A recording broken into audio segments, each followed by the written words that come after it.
Okay, so you want to own the company that builds your iPhone. You're picturing something clean, right? A gleaming factory somewhere, robots snapping glass and aluminum together, and Apple wiring you a fat check every time a new iPhone box gets shrink wrapped.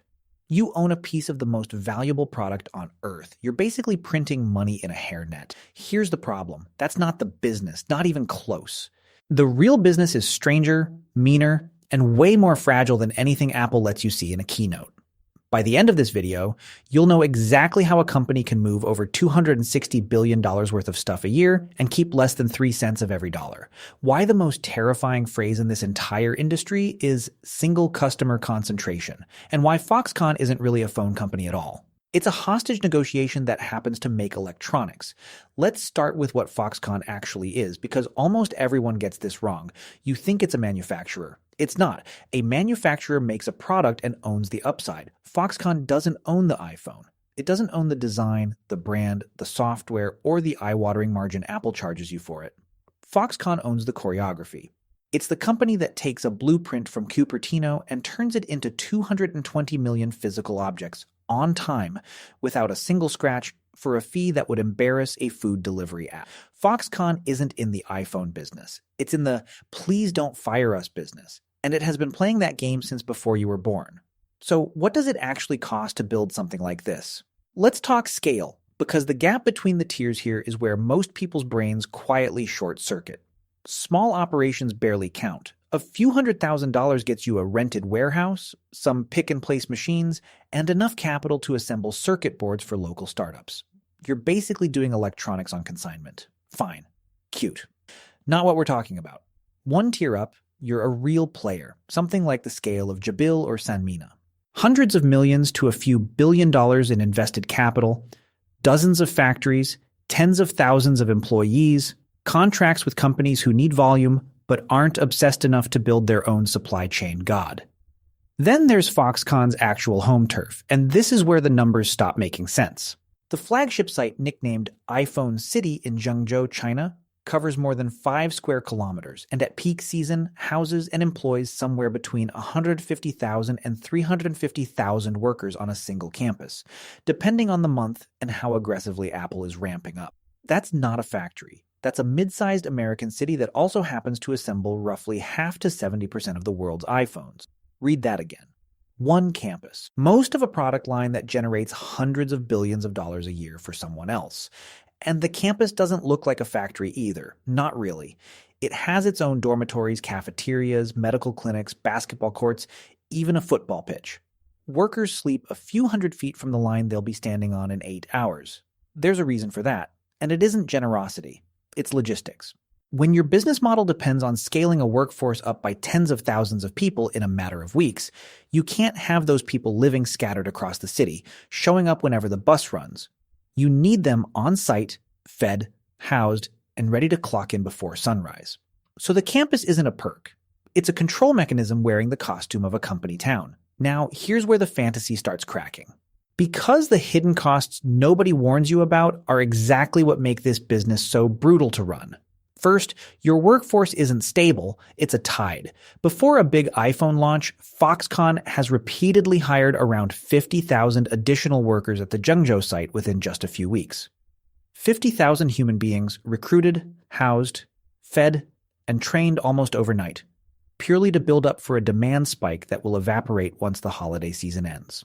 Imagine running a business where a fifth of your entire city shows up for 3 months and then leaves.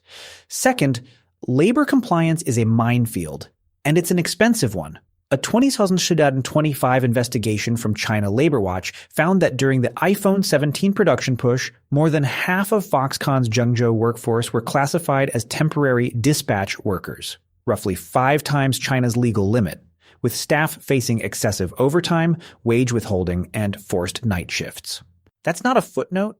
That's a legal and reputational time bomb sitting underneath your entire operation.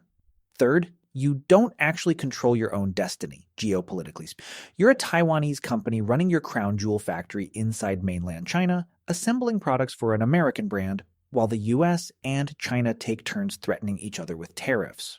Every few years, someone in Washington or Beijing sneezes, and you have to spend billions relocating production to India or Vietnam just to keep your one customer comfortable. Fourth, your capital is a wasting asset. Every assembly line you build is tuned to one product generation. New phone, new tolerances, new robots, new retraining. You're not building a factory. You're building a very, very expensive costume that has to be replaced every single year.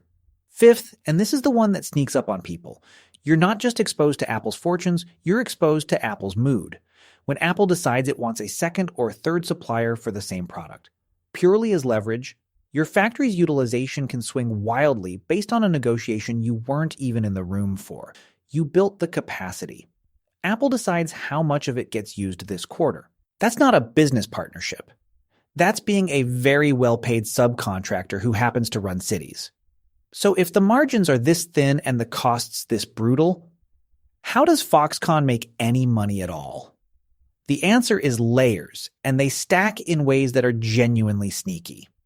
Layer 1 is the obvious one, the assembly fee. This is the thin sliver everyone assumes is the whole business. Pennies per device multiplied by hundreds of millions of devices. Layer 2 is component sourcing. Foxconn doesn't just assemble the phone, it often procures and marks up the smaller components that go inside it. Tiny margin. But tiny margin times a billion units a year stops being tiny. Layer 3 is the one that quietly rewires how you see the whole industry. Foxconn essentially runs a company town. It doesn't just employ workers, it houses them, feeds them, and often runs the retail and services around the dormitories. When you control the housing and the cafeteria for hundreds of thousands of people, you've built a second, quieter economy sitting inside the first one. Every meal, every bunk, every vending machine is a tiny transaction flowing back toward the same parent company. It's not glamorous, but it's remarkably resistant to Apple's negotiating leverage, because Apple can renegotiate an assembly fee. Apple cannot renegotiate the price of rice in your cafeteria. Let that land for a moment. The most efficient part of Foxconn's business might not be the phones at all. It might be the rent. Layer 4 is the one Foxconn is betting its entire future on, getting off the phone entirely. In 2025, Foxconn's revenue hit roughly $260 billion, and the fastest-growing, highest-margin piece of that pie wasn't iPhones anymore, it was AI servers. Operating profit margin climbed to 3.2%. Up from 2.92% the year before, specifically because Foxconn started assembling the guts of AI data centers for companies like NVIDIA. This is the same exact playbook that built the iPhone empire, just pointed at a different customer. Become so operationally indispensable to the AI boom that nobody can build a data center without you, the same way nobody could build an iPhone without you. Here's the trap almost nobody sees coming. The company that made its name being invisibly good at building one thing for one customer is now trying to do the exact same trick for a completely different industry, betting that AI infrastructure will save it from ever being this dependent on a single phone maker again. Whether that's a genuine escape hatch or just a second cage with better lighting is, frankly, the whole story of this company.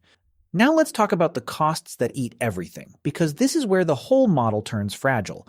The overwhelming majority of Foxconn's expenses are fixed, and fixed costs do not care how your quarter is going. Hundreds of thousands of salaries, dormitory upkeep, security, power for factories that never fully sleep. Compliance staff to manage labor law in 6 different countries at once. When Apple sells 230 million iPhones, this machine looks like genius. When Apple sells 190 million, the machine doesn't shrink. It just bleeds slower into the same enormous hole, which brings us to the trap. The single structural flaw that can kill this entire business model: you don't actually run your own company. Your single largest customer does. And when that customer decides your usefulness has expired, or when a government decides your existence is a political trophy to be dangled, you find out exactly how little leverage $200 billion of revenue actually buys you. Here's the proof. And it's one of the most spectacular corporate faceplants in modern American economic history. In July 2017, standing in the White House with then-President Donald Trump and Wisconsin Governor Scott Walker, Foxconn announced a $10 billion factory in Mount Pleasant, Wisconsin, promising up to 13,000 jobs an average salary near $54,000, and a campus so big it was projected to be roughly 3 times the size of the Pentagon. In exchange, Wisconsin offered incentives that would eventually be valued at up to $4.8 billion, one of the largest state subsidy packages in American history. Trump himself dug a ceremonial shovel into the dirt and called it the 8th wonder of the world. State and local governments spent hundreds of millions more clearing the actual land, running new roads and water lines, and using eminent domain to push more than 100 families out of their homes to make room for a factory that, at that point, existed only on a PowerPoint slide. Then reality started arriving in installments. In January 2019, Foxconn quietly admitted that manufacturing the promised LCD screens in the US simply wasn't profitable, and floated the idea of turning the site into an R&D hub instead. By late 2019, the site employed 281 people, not 13,000, 281. In 2021, the deal was officially gutted, with Foxconn's promised $10 billion commitment slashed by more than 90%, and the jobs promise cut down to 1,454. By 2024, actual jobs created sat at 768, according to Wisconsin's own Economic Development Corporation. By that point, Foxconn's Mount Pleasant campus couldn't even manufacture the LCD panels it was originally built for. It was shipping in key parts from Mexico instead. In 2024, the state finally moved on, handing the same land over to Microsoft for a data center instead. Read that again.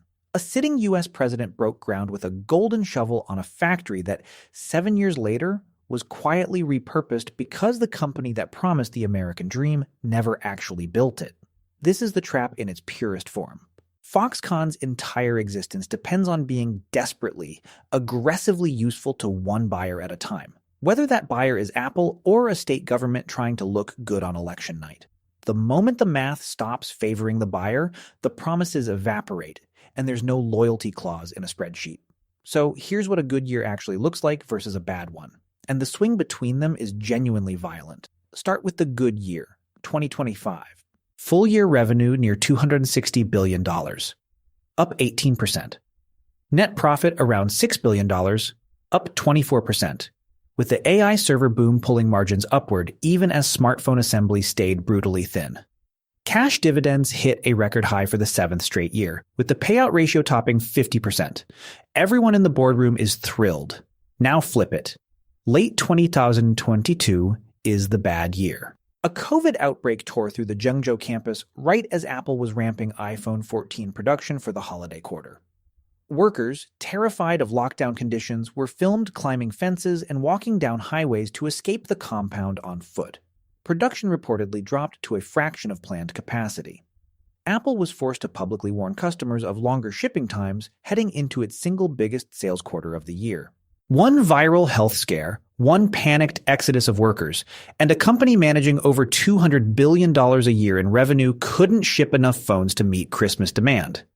That's how thin the margin for error actually is when your entire operating model depends on hundreds of thousands of people staying exactly where you need them, exactly when you need them. So does owning something like Foxconn actually make sense? Here's the honest verdict. It depends entirely on how replaceable you are to the one customer who matters. If you're indispensable, you get to run the most important factory floor on the planet and post record profits doing it. If you're not, you get Mount Pleasant, Wisconsin, a golden shovel, a broken promise, and a parking lot where 13,000 jobs were supposed to be. Because in the end, Foxconn was never really the company that builds your iPhone. It's the company that survives by convincing someone else it can't survive without them.